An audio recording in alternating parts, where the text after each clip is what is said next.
All right, what's going on, everybody? So this weekend we got UFC 320, which is looking like it's going to be a very stacked card. So what I'm going to be doing in this video is predicting the full main card, giving my predictions and breakdown of all the fights.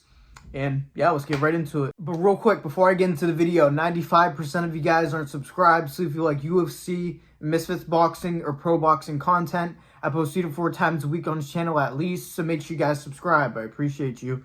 One more quick announcement. I'll be doing a watch party on TikTok for the prelims of UFC 320. I'm going to start doing that with UFC, pro boxing, and Misfits boxing. So make sure you guys tune into that if that's your cup of tea. My TikTok is right there, so go follow that. All right, so the first fight that I'm going to be talking about is Magomed versus Pereira. Now, this one's actually kind of tricky for me because Joe Pereira obviously has some special speed and power in his hands. He is a massive middleweight, but in his last fight versus Kevin Gastelum, he just looks so one-dimensional for me. He's from Mass, so I'll probably be rooting for him. But I will say Magomed is a very balanced fighter also. He has very nice kicks. He has a very good front teep kick, and he has very good leg kicks also. Now, going into this fight, you see like somebody like Magomed not able to finish somebody like Michael Pereira late in their fight. Even though Michael Pereira seems to have gas tank issues in every single one of the fights, the fact he wasn't able to finish Pereira was a little bit interesting to me. Just keeping that note as well. But I just get a little bit nervous for Pereira because Magomed is just so balanced in general. Like, he's able to get takedowns. He was able to take down Sean Strickland that has very good takedown defense that's very underrated. He was able to hit Sean Strickland with very good striking defense. But there's been other fights too where he was iffy. He's very talented, like Joe Pereira.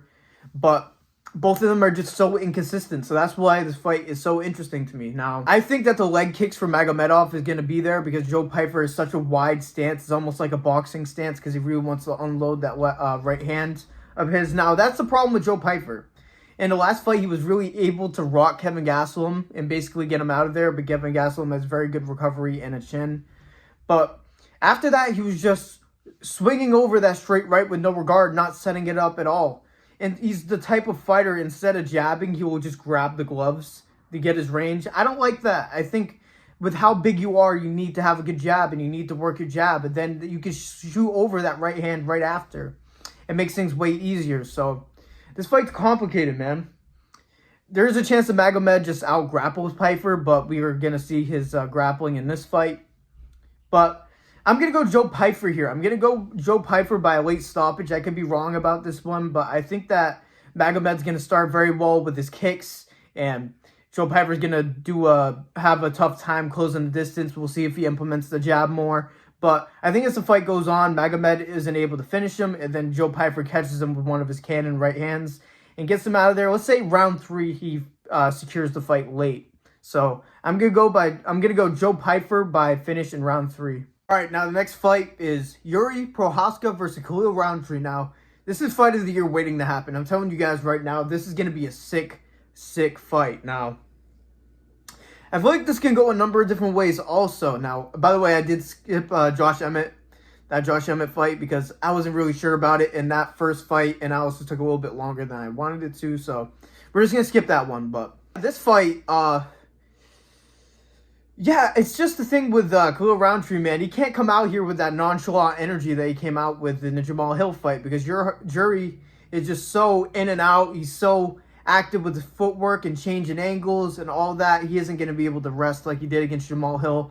Both of them had a very good dominant performance over Jamal Hill, which is unfortunate because I actually like Jamal as a person. But I feel like a big thing for Khalil Roundtree in this fight will be the low kicks because Yuri has such a wide stance and his legs are just there for him. So if Khalil Roundtree wants to set up body kicks and head kicks throughout the fight, he should really rip into those leg kicks early in the fight because Yuri's movement is going to be a major factor in this fight.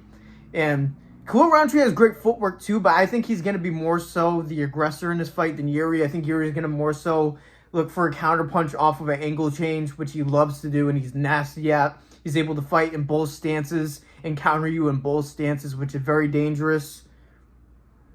And I think Khalil is the type of fighter where he likes getting pushed back and then he blitzes at you and catches you with heavy punches. He was able to do that very well against Alex Pereira early in their fight where he was just able to close the distance very fast. Now, for Yuri, I would just say work your front kicks, try to get footwork off, try to circle around, keep a good amount of distance from Khalil because his blitzes are dangerous, but at the same time, he can be open for a counter shot for Yuri Prohaska. So that's something you should definitely look out for. But I think that Yuri just does a great job mixing it up, and so does Khalil Roundtree with kicks to the body, kicks to the legs, kicks upstairs. So I think this is going to be a war, but I just think that Yuri has more finishing ability than Khalil Roundtree. Yes, Khalil Roundtree was able to drop Jamal Hill a bunch of times in their fight, but he didn't finish Jamal Hill, and Yuri dominated Jamal Hill and got him out of there. So I just feel like there's a little bit of a finishing difference, but besides that, this is going to be a very, very good fight. So I got Yuri Prohaska here. I think that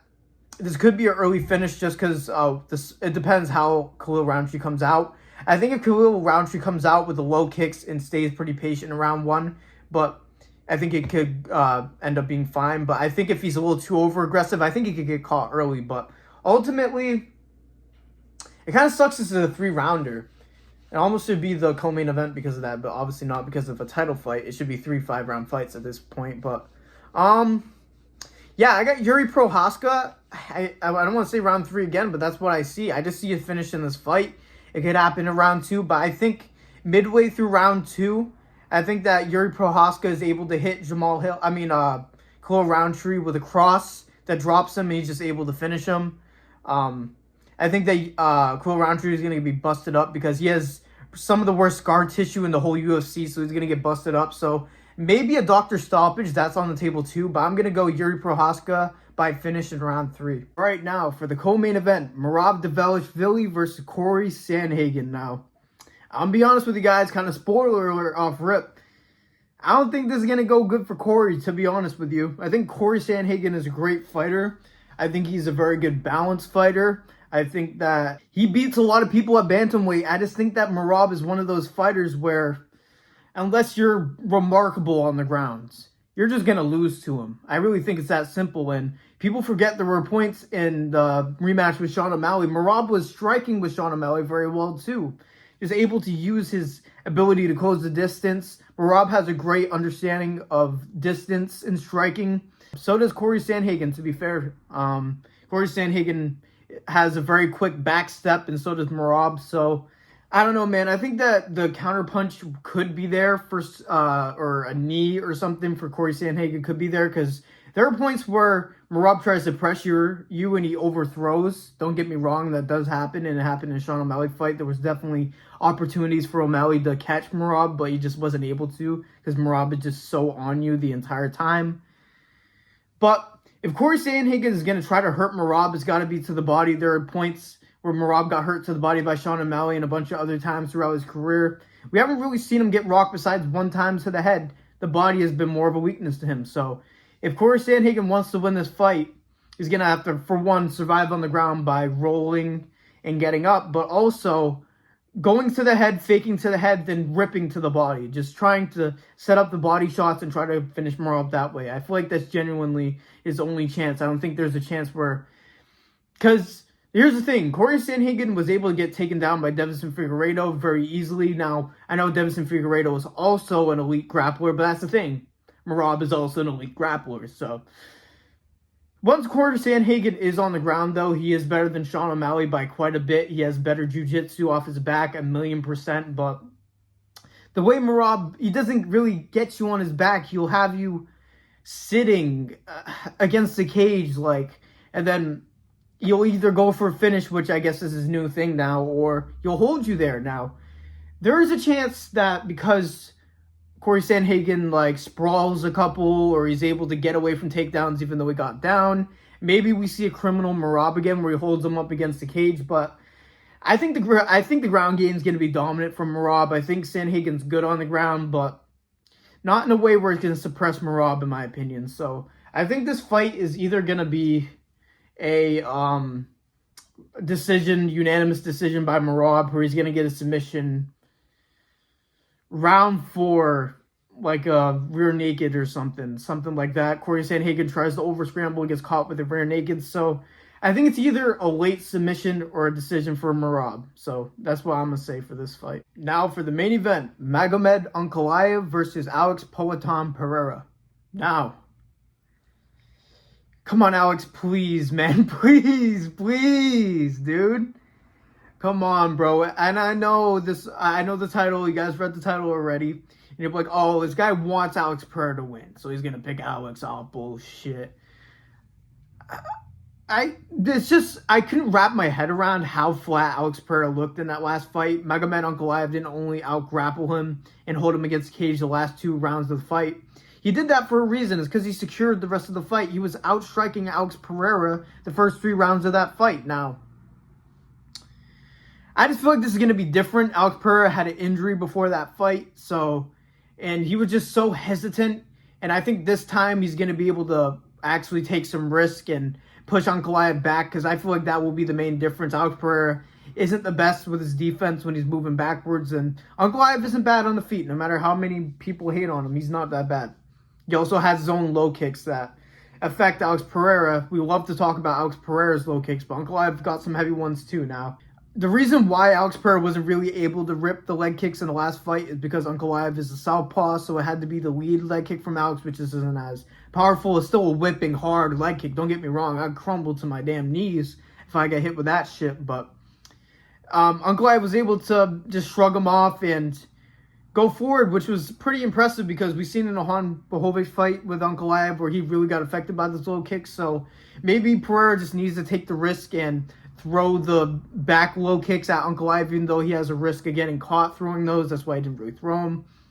And obviously, when you kick against a wrestler, you have a real chance of getting taken down. I think Alex Pereira showed that he was able to stuff some takedowns in the last fight, so I don't think he should be that worried about it. I think he needs to put on the pressure. He needs to work his jab to the body, work the jab upstairs, and try to set up a shot. I feel like Alex Pereira is going to be able to find a head kick in this fight, and that's how I think it's going to finish. But I don't know, Ankalaev does a very good job too, moving side to side, especially early in the fight, so where you need to figure him out. It's not as easy to kick him because how often he's moving. But the rest of the fight, he was really just able to move forward on Alex. But I think if it's a different fight where Alex has the respect and he's moving forward, I think it'll be completely different. Now, like I said, Ankalaev was able to hurt Alex Pereira in their fight with a straight left, and we've seen Alex Pereira be susceptible to straights before. Khalil Roundtree caught him pretty good in their fight too. Now, there are also times where Alex Pereira is very good with his head movement, very instinctive, and able to counter a left hook over. And we didn't really see that in the last fight, to be fair. We didn't really see him go for that lead hook because he was fighting intimidated.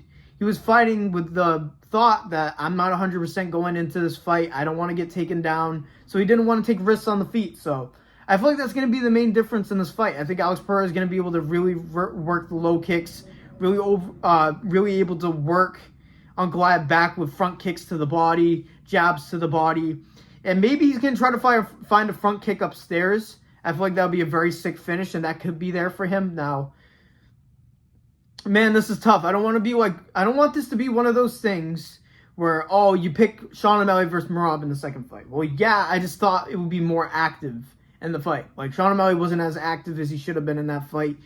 And Alex Pereira wasn't as active as he should have been in the first fight. So I think we're going to see a very active Alex Pereira. He needs to be, in my opinion. And maybe there's a chance where if Alex Pereira starts early and he starts off well very early, maybe Ankalaev will be a criminal, and maybe we get back-to-back fights where Merab's a criminal and Ankalaev's a criminal.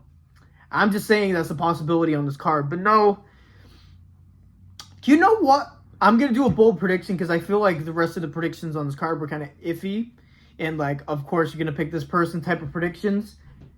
I'm going to go an early knockout from Alex Pereira. I think that if he does strike well and the fight goes on, I do think that Ankalaev is going to, like, pressure him and wrestle him and stall and end up winning that way. So, I think Alex Pereira catches Ankalaev with a head kick round 2. I think the first round, Alex Pereira is going to be active, kicking to the body, kicking to the legs, working his jab, and trying to put the pressure on in a fight.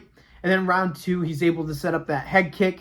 And I don't think Ankalaev is a thick-skulled motherfucker, but I don't think he's going to eat a head kick from Alex Pereira. We've seen Hiyori get absolutely folded from a head kick from Alex Pereira. So we know that good shin's going to get cracked by a kick, obviously. So, yeah, I'm going Alex Pereira by round 2 knockout. Let me know if you guys agree. I think this is going to be night and day performance for Alex Pereira. Unless it's a grappling match earlier, I think that Alex Pereira is going to be able to dominate this fight and win. And if Ankalaev doesn't shoot earlier, I think he's going to set up that head kick and win. So let me know if you guys agree in the comments down below. All right, so those are my predictions for UFC 320. If you guys agree or disagree, please let me know in the comments down below. I'm not going to get offended by you disagreeing with one of my takes. I think there will be at least one person that's upset that I pick Alex Pereira in the main event, but I really do feel strongly that Alex Pereira just wasn't himself in that first fight. So, yeah, man, that's all I had to say for today, though. Make sure you guys subscribe, turn on notifications, like the video, all of that. I'm still a small channel trying to grow, so every single one of those matters, really impacting the channel. And also, once again, if you guys like watch parties, I'm doing a watch party on TikTok for the prelims of 320, so pop out to that if that's what you like. And yeah, man, thank you guys for listening to me yap like usual. God bless every single one of you, and peace out.